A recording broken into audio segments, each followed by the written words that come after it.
show. Hopefully, it's having a fantastic day so far. If you are tuning in, we always like to see where people are tuning in from. So we are here. We did make it, but let us know where you're tuning from. Let us know where you're at.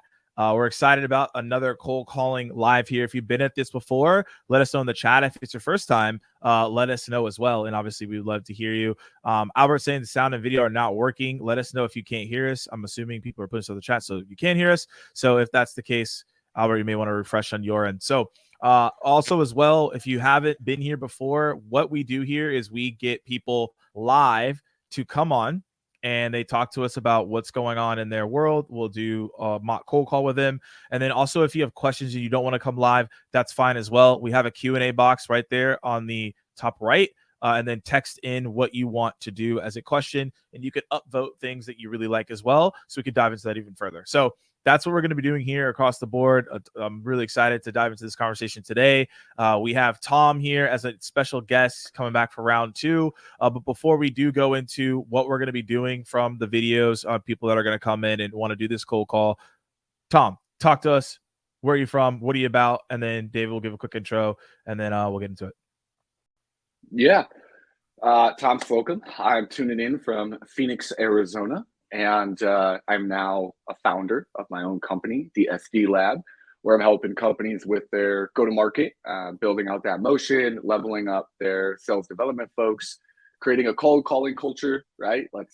We all love to cold call, some of us. But, that's what I do. That's what I love. I'm a 16-year sales vet, so I've been doing this since 2007. You and I, Morgan, we've been rolling for, 2 years now, Clubhouse days doing this. So it's exciting to be back and help some people level up in their cold calling. Awesome. David, talk to us. Hi, everyone. Really good to be back on with you all. I'm David Bentham. If you don't know me already, I'm the VP of Global Sales Development at Cognism. We have a 90-person SDR team here, and we have reps located in the UK, Germany, and the US. So have a bit of a broad spectrum on all things SDR. I've done 9 years in direct sales management. So hopefully can lend some advice. Also, let's show some love to David here, because he just got promoted to the VP of Sales Development. So in the chat, show him some love. Give him a round of applause. Shout out to David. It's been really cool to see him grow his team. So I wanted to give you love here live. Thanks, instead of the 1,000 messages you have in your inbox right now that literally say on the new role. Well, I think we could do a whole piece on the amount of emails that I've received saying, "Hey, congratulations on your promo. By the way, do you want to buy my stuff?" Yeah, they got that LinkedIn ad ready for you. Exactly. But really pleased to be given the position here, and should be a lot of fun. I've got spending a lot more time in the US from here, so okay. In the States, coming over. There we go. All right, y'all. So as I said, if you have questions about cold calling, throw it in the Q&A. That's what we're here for. If you want to come on for a mock cold call, come on the video. We can dive into that as well. And as people are deciding, what exactly the questions they have, let's go into a question for both of you that we can answer as people come up to the stand. So when it comes to voicemails, based on everything that's going on right now, your opinion obviously may have changed in the past, year, 5 years, etc. What are you saying to your clients? What are you saying to your team right now about voicemails? Is it worth it? Is it not worth it? Skip it. What's your take? Want me to go first, David, or you got it? You can go, Tom. So Morgan, great question, right? Back in the day, I never left voicemails. I was an advocate that it was just a waste of time. Right? No callbacks. Don't even worry about it. And I would just go on to the next call and wait for that live connection and just let it be. Then COVID happened. The world changed. My teams changed. And then I got into this remote world. People were now at home. And you actually gave the tip, I think, 2 years ago, or one of us did, somebody did, of leveraging it for your next step. And I think it's your framework, right? Where I believe in leaving voicemails now, and I usually just say, "Hey, it's Tom from the SD Lab. No need to call me back. Just letting you know who I was and that I sent you an email titled whatever. Would love to hear your thoughts specifically on XYZ. Talk soon. And that's my voicemail. And I'll leave that 20 to 30 times a day now. It's increased my open rates, and it's helped me to get better connections in the second or third phone call. And the only reason is because now, I was a VP of sales just last year, and I was in other kind of buying roles. And what I realized is, if you don't know the number, you just let that number continuously ring you over and over again, and this rep tries to reach you. And if you don't know the number, you're never picking it up. But when when SDRs who are comfortable and willing to cold call me, most don't anymore. I get more emails than I do get cold calls. But when they do, it is kind of cool, right? Because I just brush it off. I put my phone off. But if I get that voicemail that pops up, and now with the transcribe and the text version of it, on an iPhone, it just tells me who it is. And so then when they call back, I'm actually more inclined to pick up that call, or at least give them time because I know who it is. And so it's changed for me. It's evolved. I don't do this with every single person I'm calling. I'm not dropping thousands of voicemails. Now, if you have an auto dialer or a parallel dialer that can, you can pre-record the voicemail, and you have an email going out that day, I've done that where, I know that I'm sending this email out to this list today. So I'm going to drop this voicemail, let them know that's coming. I try to be very specific in what I want them to do, right? It doesn't have to be directing them to the email. It could be also, hey, Morgan, it's Tom with the SD Lab. No need to call me back. I just dropped you a voice note over on LinkedIn. I'm not sure if you're super active. I seen you post a couple of days ago, but I thought I'd hit you over there. Just wanted to get your thoughts specifically on this. Talk to you soon. And that's it, right? And like I said, it's improved my open rates. It allows me the second or third phone call to actually get a higher pickup rate. So I'm a big advocate for it now. Like if you could do it, just tell them they don't have to call you back. Just give them your name and just be specific of what you want them to do next. And you have a higher likelihood of seeing some success there. Good stuff. All right, David, what's your take? Yeah, so I generally agree with a lot of what Tom said. One thing that I'm really interested in the chat, I think what would be really useful is if people said whether they do listen to their voicemails or they don't. So if you do listen to your voicemails, just put do. If you don't listen to your voicemails, put don't. Because I am someone that does not listen to my voicemails ever. Right, which may influence my personal preference. I just never listen to my voicemail. If it like my mom used to leave me a lot of voicemails, which are always just a complete waste of time because I could just call her back. So maybe and I think also certain voicemails will send you a track, like you mentioned, like they maybe like text you with what they think the voicemail is, and there's those kind of situations. How's it looking? It's looking. I mean, mostly. I mean, I would say the large majority of people do. Don't. And then me, Bill, and then I think Dathan said it, CM said it. We read the transcript, so I look at every single voicemail, but I don't listen to it. Yeah. Okay. I think like my on that basis, I completely agree with Tom. I think the majority, the majority of the individuals today, based on our test just then, it looks like people are still listening to voicemails, and therefore we may as well use it as a transcript. I would never, as a touch point. I would never ever pitch the product. It's a very bad platform to pitch the product. And you my approach would be similar to Tom's, or maybe similar to kind of the way that I send an email, which is really focused on just not pitching a product, but actually just saying, we can fix this problem. Like, hey, this is Dave from Cognism. We're supporting sales leaders with getting their team through to their prospects. Let us know if there's anything interesting, right? So I'm not pitching the product at all. But really, the way I used to leave voicemails was always, hey, this is Dave from Cognism. You can call me back on this number, in the hope that they would call me back. Because I really just want to, everything that I do is I'm trying to direct them into a phone conversation with me, which I think is ultimately the most effective way of getting them around. But Perfect World is you get a solution where you can pre-record answer phone messages, like power dialers, things like that. You can pretty much have a blanket voicemail for every single person, and that'll save you a bunch of time, and you can just focus on the actual calling element. That's my that would be my utopia, but not everybody has that availability. So if you could do it quick and make it a touch point like Tom mentioned. But yeah, that's kind of my feelings.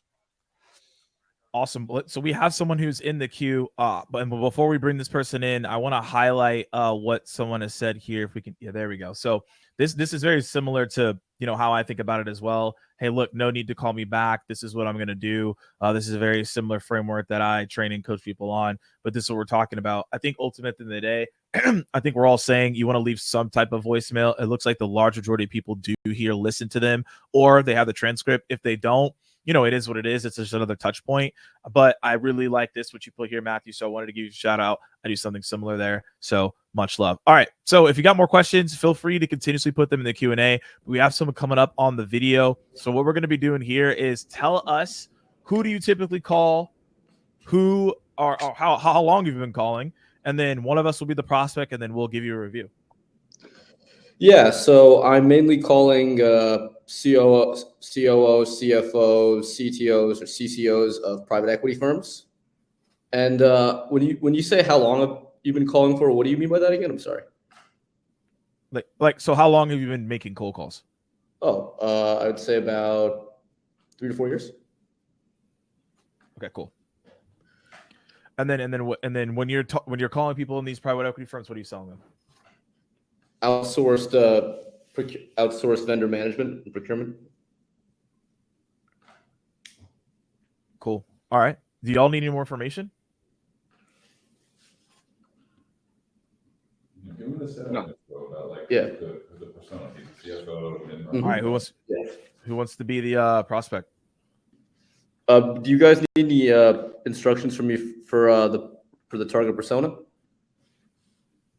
Only thing that we need would just be, which persona do you want to call? So you have the COO, you have the CRO I wrote down here. You had a couple C-suites. So yes, let us know which one you want to do. Is it CFO, COO, and then one of us will be that, and then we'll make the call.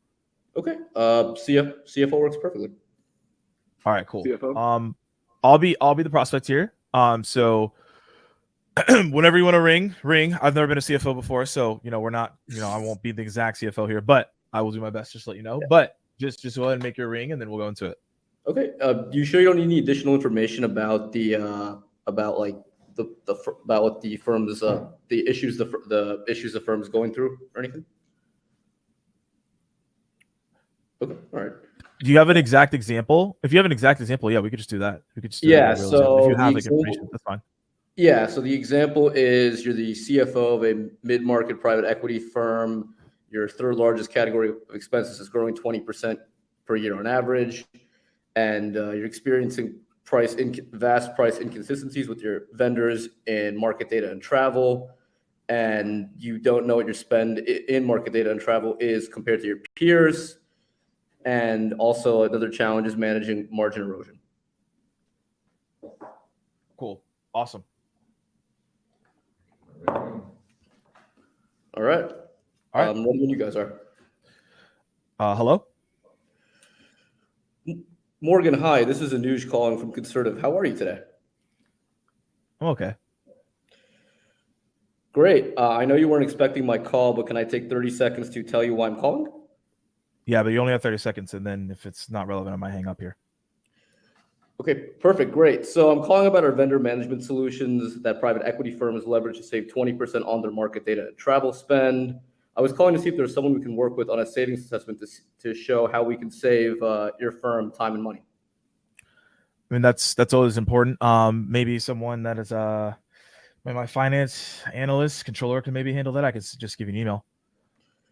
Yeah, sure. Not a problem at all. And can I tell the controller that you told me to speak with them? No. Okay, no worries. Thank you so much, Morgan. Okay. Quick call. Well, first of all, let's give you a round of applause. Thanks for coming up. Thank you. All right, y'all. So in the chat, you can give your feedback as well.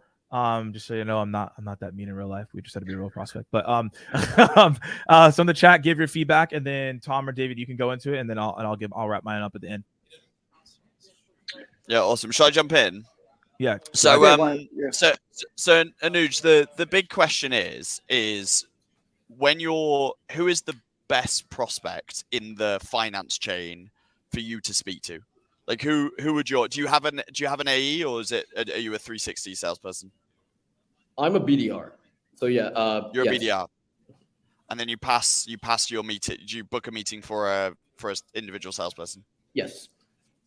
So if that individual salesperson was to tell you, okay, this is the dream job title for me in finance, who would that person be for you?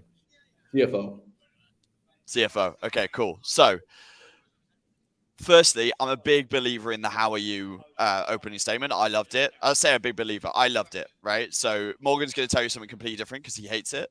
But I'll let him talk about that. I loved it because if people sometimes on the odd occasion people would actually tell me how they were, and then it was a really great opportunity to build rapport. And if not, no harm done. I would just jump straight into the conversation exactly as you did. So that's that's my belief. But I think it's personal flavor, that one. The key thing on this call, Anuj, is you'd got into a conversation with the CFO, the perfect person for your AE, right? The one with the decision making power, all the power to make a decision. And once you're on the phone with that individual, you want to do everything you can to keep on the phone with that individual. So, and I'm sure Morgan and Tom are going to agree with me on this one. Your opening statement was, I want to speak to someone about this. And it leads you directly to that objection that Morgan gave you, which is like, yep, sure, you can speak to this person. Which you don't want, because at the end of the day, if I'm not wrong, you want to make sure that Morgan, the CFO, is the person that gets on the that you get onto the meeting. So I would really think about that opening statement, and perhaps and like a rewording, so that way you're not leading the prospect in that direction, where you're able to get that objection. And if you do get that pushback of look, like, I'll send you to someone else, I think the best objection handles there are always, kind of where you really want to give some pushback there to try and keep that CFO on the phone. The way that you can do it is often ask them about like who would ultimately be the decision maker in that process, and then trying to use that to then justify why it's them that it's going to be really important to speak to, and not anybody else. That's generally how I approach those kind of things. But which is I think why the call was so short. We just need to avoid, I would just reword that opening statement so you're not leading the prospect down that path. But that would be my feedback. Thank you, David. Cool. Tom, I'll let you go. And then chat, if you got something to chime in as well. Appreciate y'all in the chat. Right. That opener recommendation is switch from how are you to how have you been. Again, it's a flavor thing, right? Just like David said, it overseas, over the pond, people like how are you, not gonna lie, right? Like David, they really do. They're cool with it. They're much more open to it. Where in the US, if you're calling those folks, they hate that, right? They immediately know you're a sales call. So small tweak that I would test is just say, hey David, it's Anuj, how have you been? It builds familiarity. It lets them be like, oh, maybe we've had a conversation before. And it's just a little bit different than how are you, right? Where they think you're ingenuine. But it's like, hey, Morgan, it's Tom over at the SD Lab. How have you been?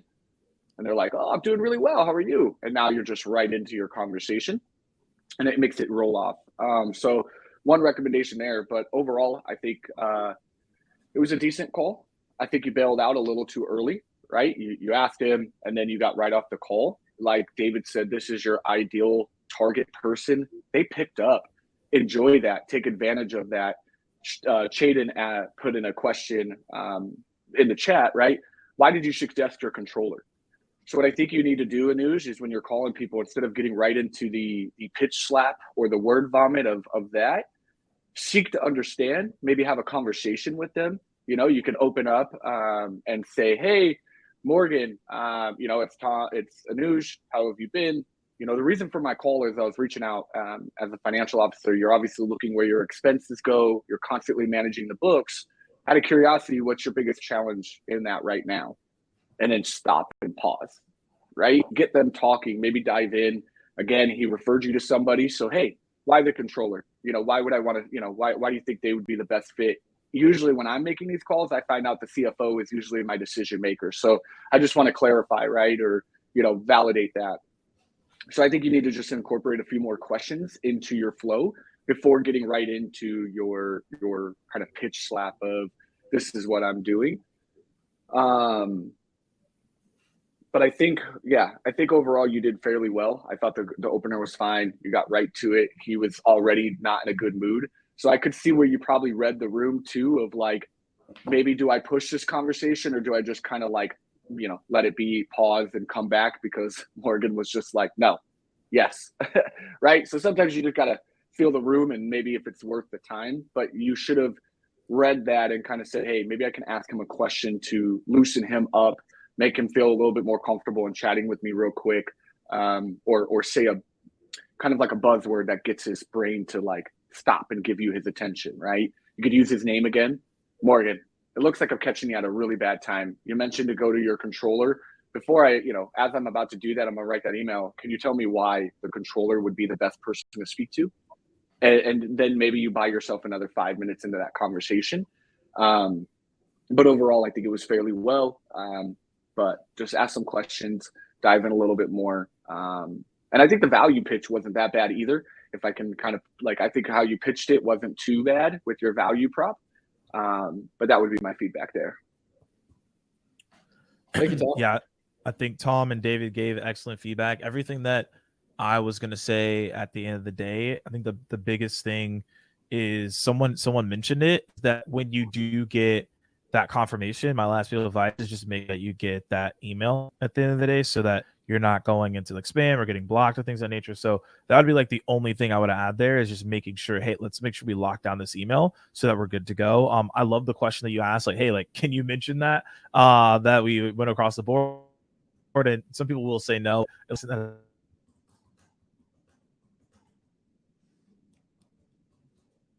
The email, but everyone else, what they said is what I was going to say, so no need to repeat it. So any follow-up questions for you, comments for you that you have, news that you want to talk to us about before we move on to the next person here?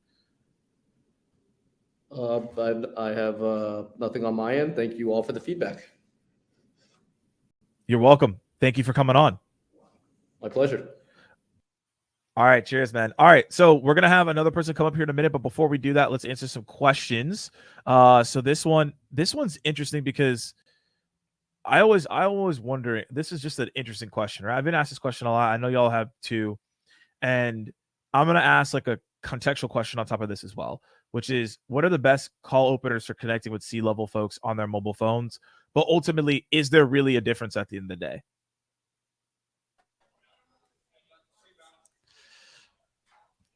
I think what I'd say is that the core principle of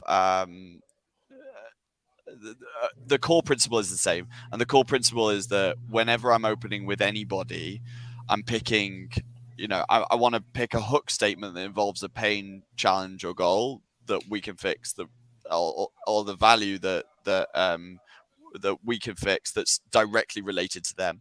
But within that structure, obviously for C-level individuals, you're way more likely to discuss something that is top level, as opposed to, so for example, like the goals of the organization.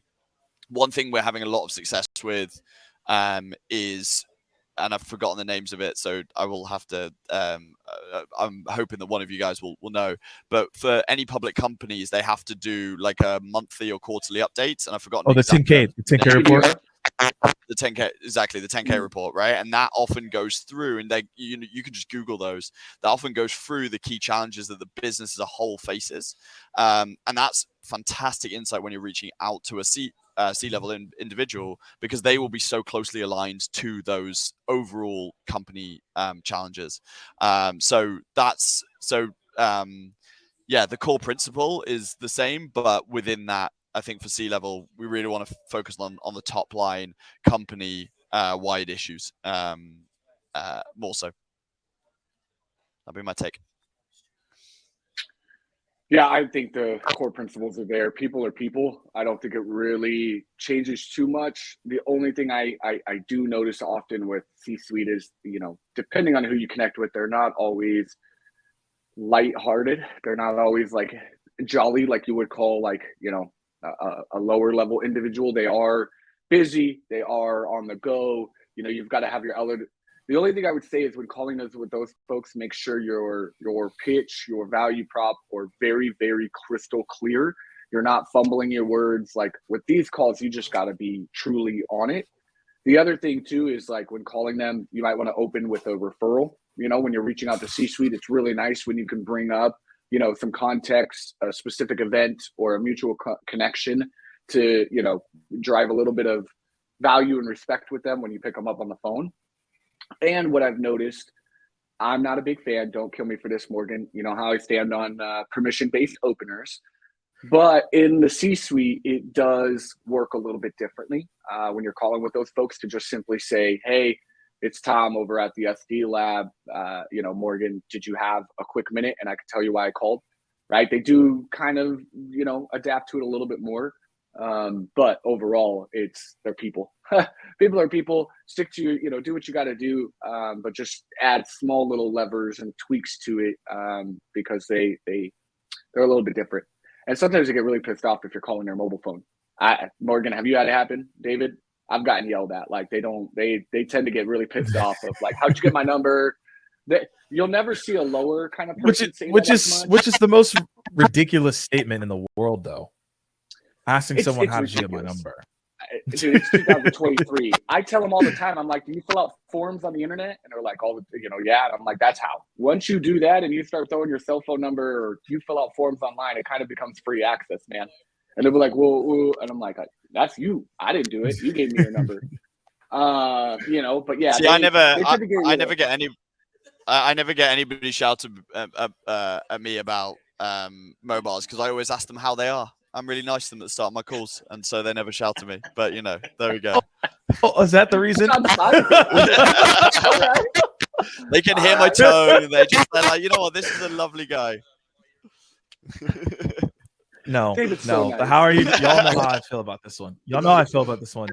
No, sorry, Tom. I'm not a fan of it. It's so ingenuine and so silly. I know, and maybe it comes from experience like me and Morgan. Like I know when a rep calls me and they immediately say, how are you? I know it's a sales pitch call. It's just a big red flag. And so you're already shooting yourself in the foot if people categorize like that, where, you don't call your friend up like that and go, hey, David, how are you? Right? Like it's not typically how you start a call. All right, okay. David's going to fight. David's going to fight us on this. This is such. I'm so glad you raised this because this is incredibly important, and this is not just true of what we're talking about in terms of how are you openers, right? This is true in general. When I was an individual contributor, I used to before being an SDR, I was knocking doors every day and all day, every day for 2 years. I'm knocking on people's doors, opening it up, and I literally never ever got sworn at, a door slammed in my face. I never had any of those experiences. And I would say that one of my superpowers is that, without blowing my own trumpet, is that I'm genuinely incredibly interested in people. So you're absolutely right, Tom, that and this is true of whatever question you're asking a prospect, whether it be, how are you at the start of a call, or actually asking them about asking them about their processes that are related to the product that you're selling, etc. If it's not coming from a genuine place, it's never going to come. People can hear that. And so you're 100% correct. But when I know this sounds silly, but when I'm saying hey, how are you? I genuinely mean that from the bottom of my heart. Because I genuinely want to know. So, and I think that's crucial. And there's been times where because I've said things so repetitively, that will fall away and people will start answering very bluntly. But what I always used to do in those kind of situations, and it's funny that you raised it, is I used to call my friend. I used to call a friend of mine to have a genuine one-to-one human conversation with them to kind of bring me back to that that human connection piece. So I'm glad you raised it. And I just thought I'd clarify on that one, because I think it's really important for all of our audience to hear it. It's purely tone and delivery. Let's be real. I've been doing this for a long time, and there is no silver bullet to anything when it comes to how to cold call, how to email, all that stuff. It really is about tone and delivery. And David, just from hearing how you even presented it, is much different than most will do that call or what I get right now. If you could deliver it in a very genuine, like, David, it's Tom over at the SD Lab. How are you? Right? Like that's different. But like when it sounds so robotic of, hey, David, it's Tom calling with XYZ. How are you? Right? It's about tone and delivery, like Nick said in a comment, right? Like he's used it. I like when you phrase it this way. So I will give Nick kudos to that. I know Morgan preaches about it in this way. Like this is a little bit different of a permission-based opener of, do you have a quick minute to chat? You know, and I still use a PBO. Like I'll still use it occasionally when I can read the room. Like they pick up and they just seem very frantic and they just don't seem in the moment.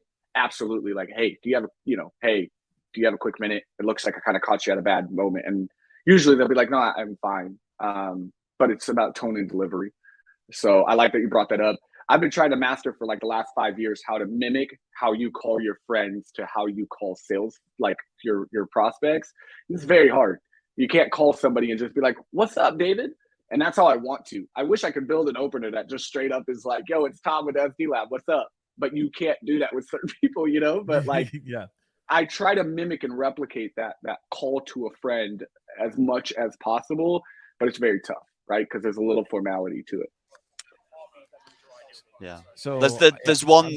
Sorry, Morgan. I'm so sorry. The one because I think we want to get more callers on. He just wants to defend. How are you? No. There's a fighting word. Here's what. No, but here's one thing that I think is important to answer your question, Tom, on like how I've best like done that. I think the key thing is to be more obsessive over the process as opposed to the result. I think often lots of SDRs and salespeople in general dehumanize themselves because they're so desperate to just get to an outcome, as opposed to, and that's where you lose all of the human elements of things. So if you can just become, it's really hard to detach from the outcome, obviously, because that's what we get paid on, that's the target. But as best you can, you need to enter every call with like a really open mind on what that outcome might look like, and I think that really helps you humanize. So yeah. All right, so guys, don't use how you're doing today. Don't use the permission-based opener. It's basically saying just don't use any of it. This is what I'm hearing. No, I think from all the stories that we're hearing though, it's like you really need to understand what your tone is, what your pace is, and your style. I think that's why there's so many different openers. There aren't one that's like, hey, this is the opener, but at the end of the day, like there are ones that are the opener for you, right? And that's what you have to identify at the end of the day. Has to feel because the how are you today, when David does it, I'm just like, nah, man, that wouldn't be for me. But it works for him, so like he's gonna keep riding. All right, Matt is back. What's up, man? How you guys doing? Appreciate you bringing me on. What's going on, man? So what do you got for us today? So I had the pleasure of doing a call with Morgan, with Tom. I want to test the waters with Mr. David, the VP of Sales. Absolutely. I'm sure I can do that, Matt. Do you want to tell us about your offering and your persona that you want me to be? Sure. So I'm reaching out to C-suite people most of the time. And we're a warehouse management software. Royal 4 is the name of the company.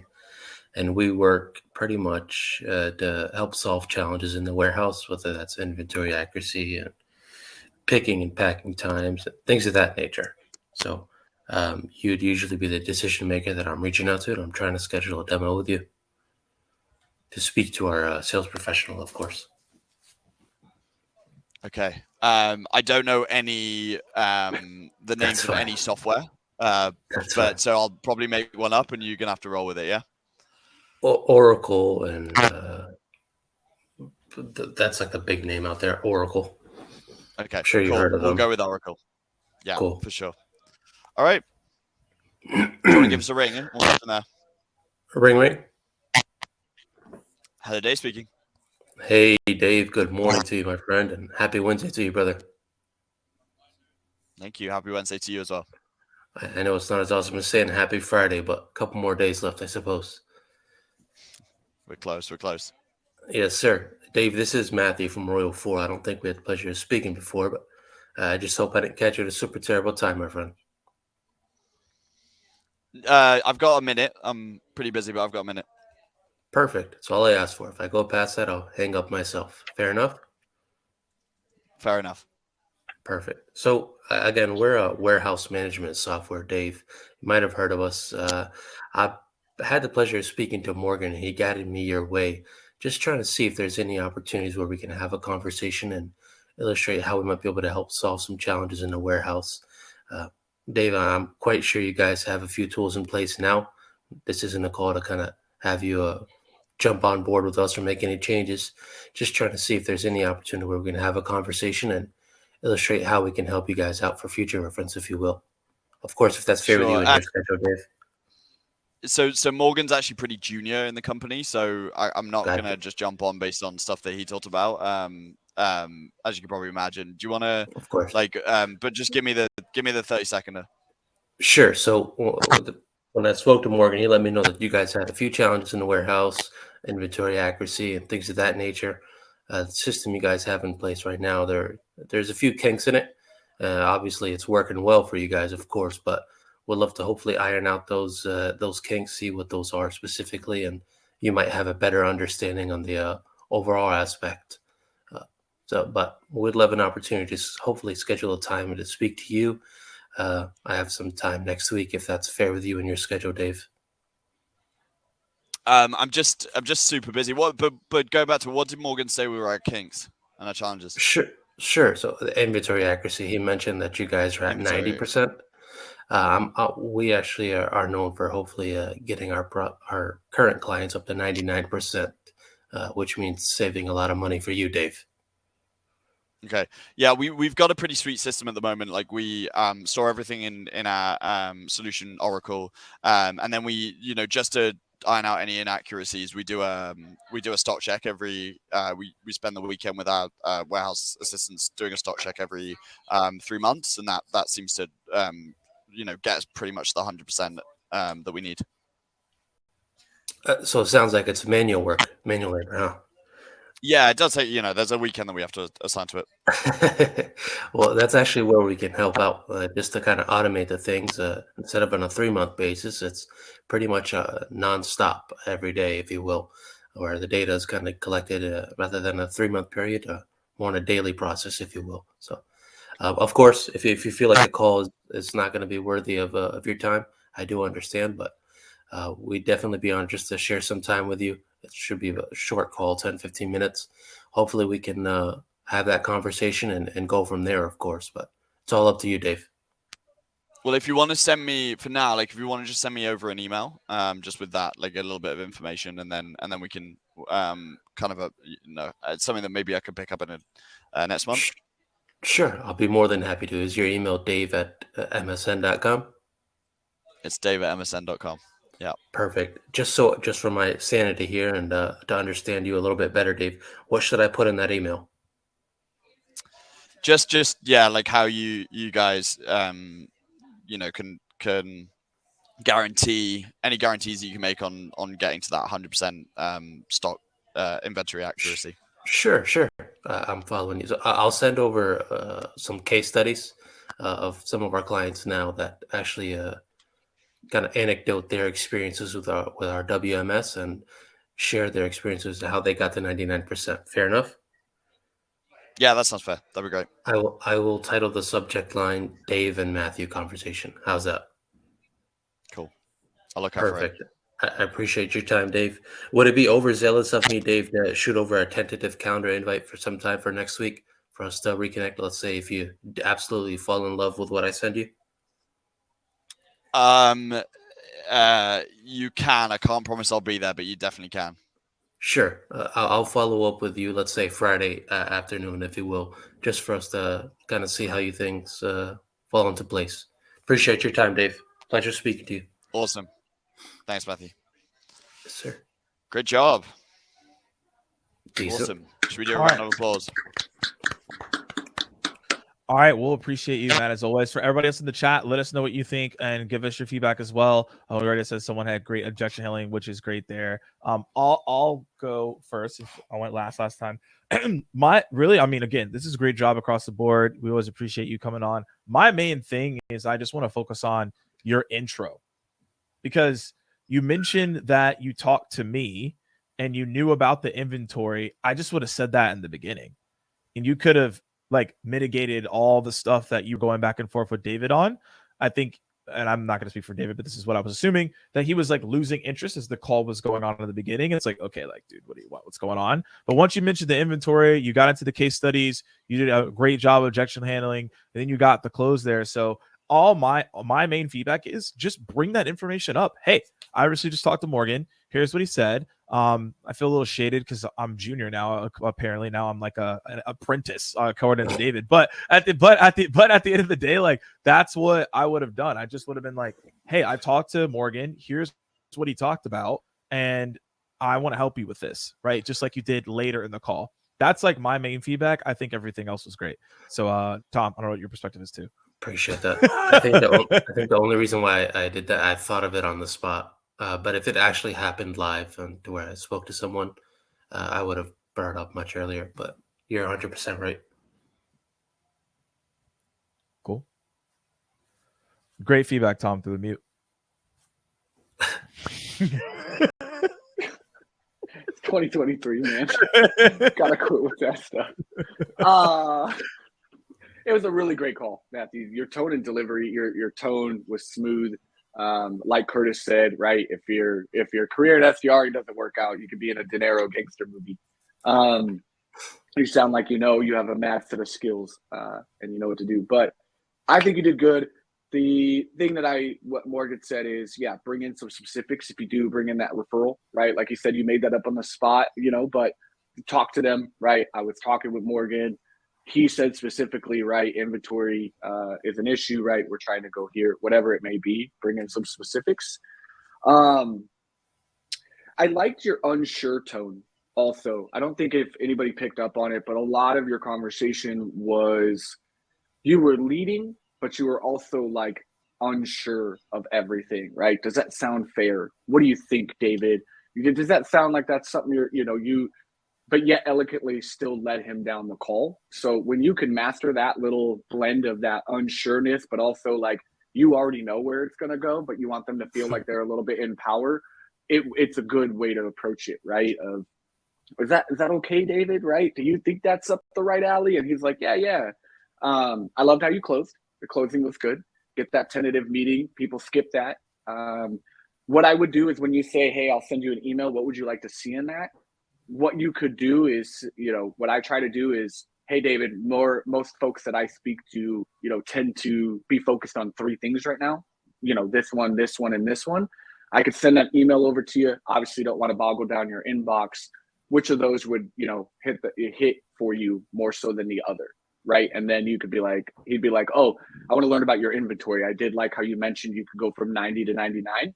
Now you have a very targeted email and say, hey, I'm going to put in 99%, inventory in that subject line, just so you remember that. I'll put Matthew. And while I have you, let's grab a call, right? Let me get that on the calendar. And if you like what you see, great. If you don't, then we can cancel that or move that. So I like how you did that as well. But I think you did a good job. Maybe ask questions. What I'm noticing with a lot of people that don't cold call, nobody's asking questions. Everybody's going right into their pitches. They're going right into these problems and these pains with these folks, and ask questions, have a conversation, and put it on them, right? It's not about you. It's not about your product. They don't give a crap. They're not worried about all of that. Get them talking, because what you'll find is as they do that, they're going to spill more and more, and you'll be able to build questions upon that and get to a richer conversation. He perked up on the 99% thing. So ask about that, right? Take that time. We get so concerned that people won't talk to us, or we got to get in and out of these calls. And more often than not, if you just slow down and bring that call to a pace, you'll be there for 10 minutes and they'll talk to you, right? And it's okay. Worst case, you just find that moment to say, hey, taking a lot of your time, David, I'm going to stop there. I'll get that email over to you and I look forward to talking to you, right? But those would be just a couple pieces. But overall, I think you slayed that call and did a very good job. Thanks, brother. Appreciate your help. Awesome.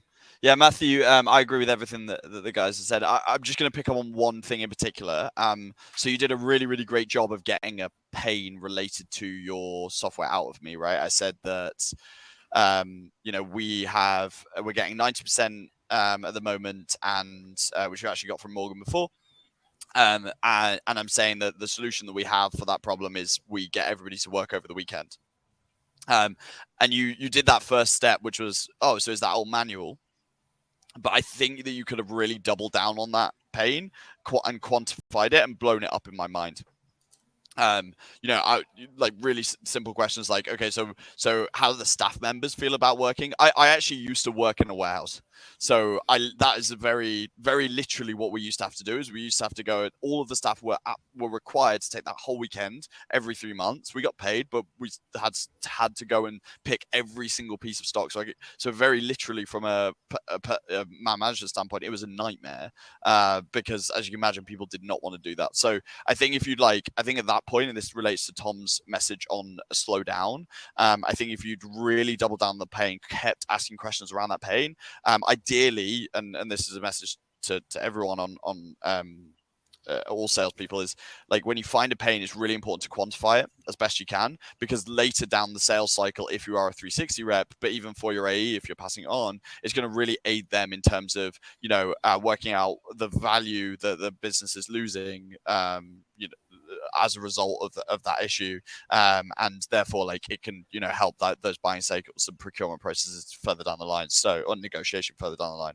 So yeah, that would be my one comment, Matthew, is that you did a fantastic job, but I would have really just doubled down on that moment, and I think it would have led to a more positive result.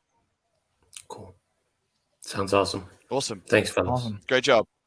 Good job, Matt. Yes, sir.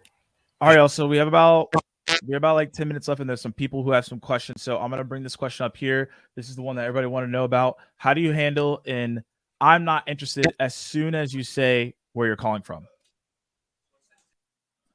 What are you not interested in? No, I'm just kidding. I mean, you could say that. In my first SDR days, that was the it could work kind of. Yeah, I'd be like, what is it that you're not interested in? I haven't even said, but usually I got hung up on and they get really mad. They just be like, dude, this guy. But yeah, what do you got, David? What's the magical "how are you" here? What do you say? There we go. All right. So interestingly, my response to that was always, "Oh, that's no problem at all. Is there any reasons just for feedback?" So I'm not responding in quite an aggressive way, but like it's still the same principle, right?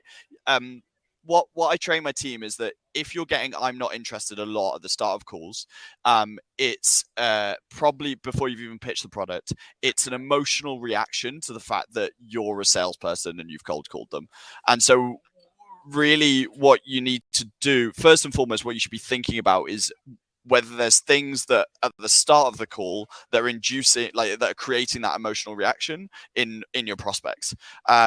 Ways that some members of the team fix that problem is they, for example, when they're doing the permission opener, they'll literally say, "Hey, this is a cold call. You can hang up on the phone. Like you can hang up the phone right now." Because then you're kind of like preempting that objection or that emotional reaction, and you tend to be able to kind of level it out a little bit more. If you're always going to get, no matter who you are, you're always going to get certain people that say "I'm not interested." And so in post, I would always say what I'm trying to do is turn it from an emotional reaction to a rational reaction, and the way I'm going to create rationality is by asking them the reasons why, because they won't have a reason why, because it's an emotional reaction to you. So I want to do it in a way that's not challenging them, as Tom just pointed out, but I very simply said, "There's no problem at all, just for my own notes, and so I don't bother you again, is there any reasons just for feedback?" And then generally they go, "So what is it you do again?" Or "I got that some of the time," and that could was easy, a lot easier for me to then turn around. All right, let's go to another question here. Okay, this is an interesting one right here. Because we love a good gatekeeper one.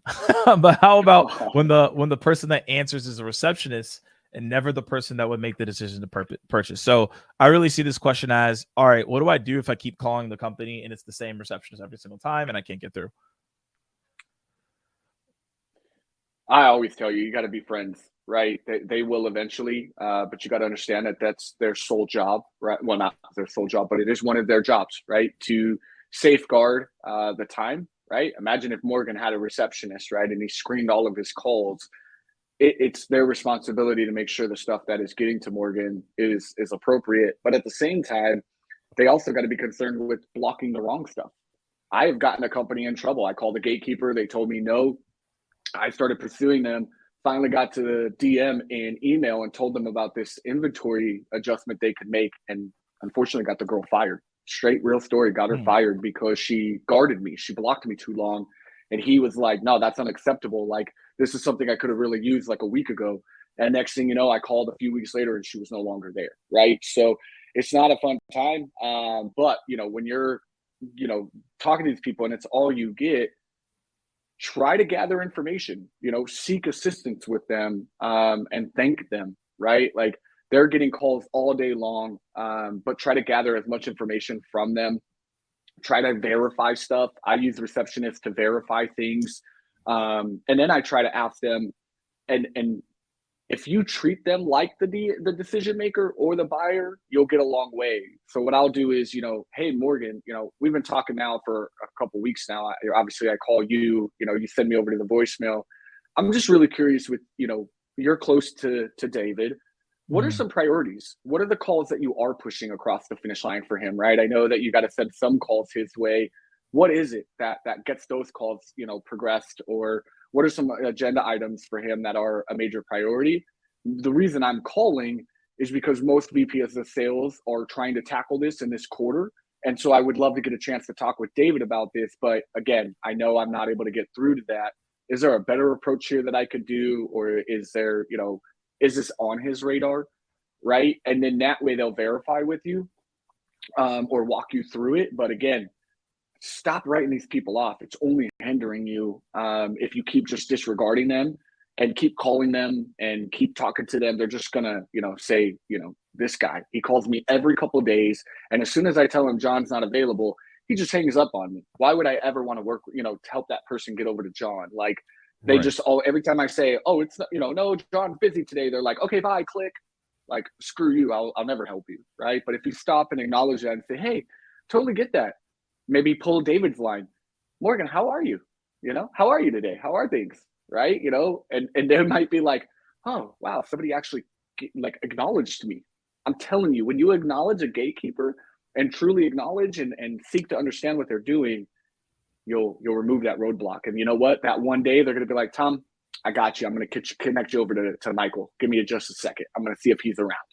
And you're like, yeah, right? So I would just use that kind of stuff, when they're not they are the decision maker, I promise. They are the one guarding you and making the decision to move you forward or not. That is the decision maker. Right now, you're in a micro sales process, and that's dealing with that decision maker and getting them to close and say yes to moving you forward in the deal to the next person. So approach it that way, treat it that way, right? They are making a decision. Seek to understand, involve them in the process, clarify pieces of information with them, and make them feel acknowledged. It will go a long way. Tom, anything to add? I should use Cognism, use a data provider like Cognism, and just use mobiles. Stick to mobiles. That's what I was thinking. Come on, y'all! Everybody wants the mobile. I mean, that's what I knew that's what David was going to say. More mobiles than any other provider globally. Cognism.com, register for a demo. And then put my name as the referral, so that way I get kudos from marketing. All right, so but this is actually an interesting one here because a couple people have been asking about this lately. Even WhatsApp, I know, could be a part of this question. But would sending a text message before a cold call be an alternative to up the pickup rate? I would actually send it after, in my opinion. Not necessarily before, but I would do it after for the next time, right? I think cold texting just off the bat might be a little, I guess the icky word, intrusive. I don't know why it would be, but people think it is, right? Like I don't know if I put myself in the perspective of those shoes. I love text messaging, so I wouldn't mind it if somebody dropped me a text like, "Hey, Tom, Sure. it's Morgan. I'm going to call you in about 15 minutes if you're around. Talk to you soon." Okay, I might be willing to, accept that call, but I think it would be better after. I used to text my prospects all the time. I didn't care. I treated it like they're a human being. What's the worst that's going to happen, right? Like, so when I leave a call, I would text after and be like, "Hey, David, I just gave you a ring. It's Tom Slocum," and kind of do the same thing I would do in a voicemail, but I did it via text. And more often than not, right, like 4 out of 10 times, I'd get somebody to be like, "Oh, can you call me back in like 10 minutes?" Or, "Hey, I'll check that out. Thanks so much." Or just, "Hey, how'd you get my number? Don't text me again." Don't do that. But I think it's after. I think it's after the fact, not before. What about you, I David? actually What do saw you this think? one. I saw this one come in. As we were talking about voicemails, and I agreed completely. I think I love a text at the moment. I love a WhatsApp as well. I've spoken about this before, so apologies for anybody that's heard it before from me. But WhatsApp are repositioning themselves as like a business chat, and I think it's becoming quite a powerful way of like dropping people messages as well, if they are WhatsApp users. I would say that might be a little bit more European specific. I'm not sure how big on WhatsApp the US are at this stage, but if you are based in Europe, like WhatsApp might be a good opportunity for you as well. Well, and it's a And we good do point voice too, notes, to be right? honest. That's what I just said. If you want to one up it, use a voice note, right? And what we got to understand is know your audience and your buyers. I'm actually noticing, and maybe you guys are too, a lot of the up and coming buyers in the buying process are now more inclined to this stuff, right? There's a transition of power kind of coming. And most of the people David, you just jumped up, right? You're still a young cat. You're still in the millennial world, right? Like a text doesn't offend you or bother you as much as the people that were in your seats prior to you, right? To where they were like, don't ever text my phone, right? I think nowadays people are getting more inclined to a text message, a voice note.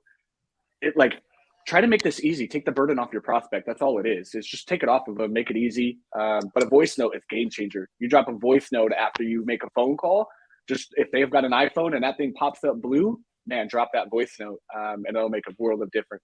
And stay within like 45 to max 90 seconds, and you're good to go. And then to one up again, Ooh. Video. There's one salesperson ever that sent me a video of themselves as outreach. It was actually a follow-up, and that was Morgan J Ingram. And look where we are today. In fact, I replied at the time, and then however many, like a year later, I then reached out to Morgan to invite him on a webinar, and now he's here working with us. That's incredible. So it's like lots of people are sending voice notes on LinkedIn, but really like video is